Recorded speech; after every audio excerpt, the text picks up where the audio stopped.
ওখানে জামাতের সংঘবদ্ধ কর্মীরা আমাদের দুইজন নেতাকর্মীকে তারা ওখানে প্রথমে প্রহার করে, তাদেরকে আহত করে, সেখানে তাদের ঠোঁট এবং হাত ভেঙে যায়।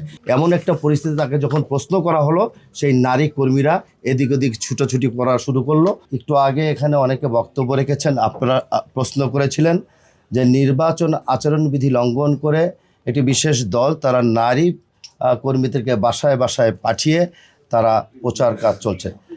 তারা যিনি বক্তব্য রাখছিলেন, সম্মানের সাথে বলি, ওনাকে প্রশ্নের পরে উনি যে আনসারটা দিয়েছিলেন তা সম্পূর্ণ অসত্য।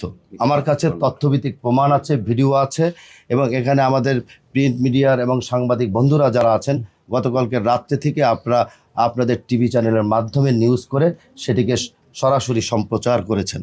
এবং ভিডিওতে একটি জিনিস উল্লেখ আছে যে নারী কর্মী বাসায় গিয়ে ভোটার আইডি সংগ্রহ এবং বিকাশ নাম্বার চেয়েছিল।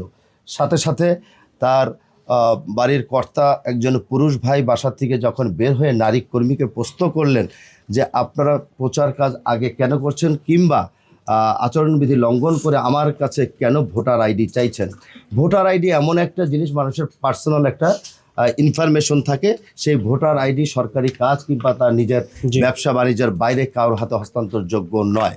এমন একটা পরিস্থিতি তাকে যখন প্রশ্ন করা হলো, সেই নারী কর্মীরা এদিক ওদিক ছুটোছুটি করা শুরু করলো।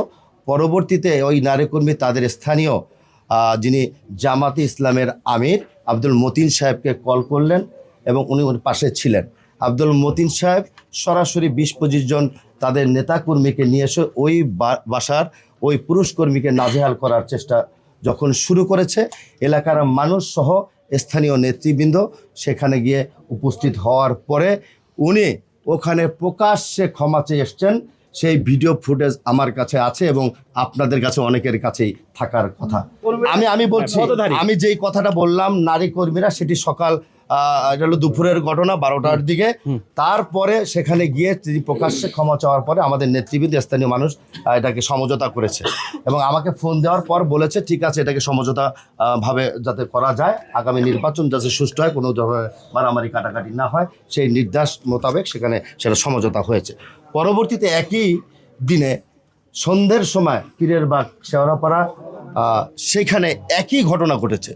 এই নারী এবং পুরুষ কর্মীরা তারা বাসায় বাসায় গিয়েছে, সেখানেও একই ধরনের ঘটনার পরে যখন স্থানীয় মানুষ তাদেরকে জিজ্ঞেস করলো আমাদের কাছে কেন বিকাশ নাম্বার কিংবা ভোটার আইডি আপনারা চাচ্ছেন, তখন ওখানে জামাতের সংঘবদ্ধ কর্মীরা আমাদের দুইজন নেতাকর্মীকে তারা ওখানে প্রথমে প্রহার করে, তাদেরকে আহত করে, সেখানে তাদের ঠোঁট এবং হাত ভেঙে যায়। তারপরে যখন এলাকাবাসী দেখলেন, তখন এলাকাবাসীর যত দোকানপাট বন্ধ করে সেখানে একটা হই হল্লাটের সৃষ্টি হয়েছে। তাৎক্ষণিকভাবে আমি নিজে পুলিশ এবং সেনাবাহিনীকে কল করেছি সেখানে যাতে পরিস্থিতি নিয়ন্ত্রণের জন্য সে ব্যবস্থা গ্রহণ করে। তারপরে সেখানে সেনাবাহিনীর তত্ত্বাবধানে সেনাবাহিনীর মাধ্যমে সেখানে গিয়ে গতকালকে দুই পক্ষের সকলকে সামনে রেখে এটা ফয়সালা করেছে। আমরা আশা করব আগামী নির্বাচনটা ঢাকা 15 আসনের মানুষ যাতে শান্তি এবং শৃঙ্খলার সহিত নির্ভয়ে যাতে তাদের ভোট প্রয়োগ করতে পারে, সেই ব্যাপারে আমি নির্বাচন কমিশনকে অনুরোধ জানাবো।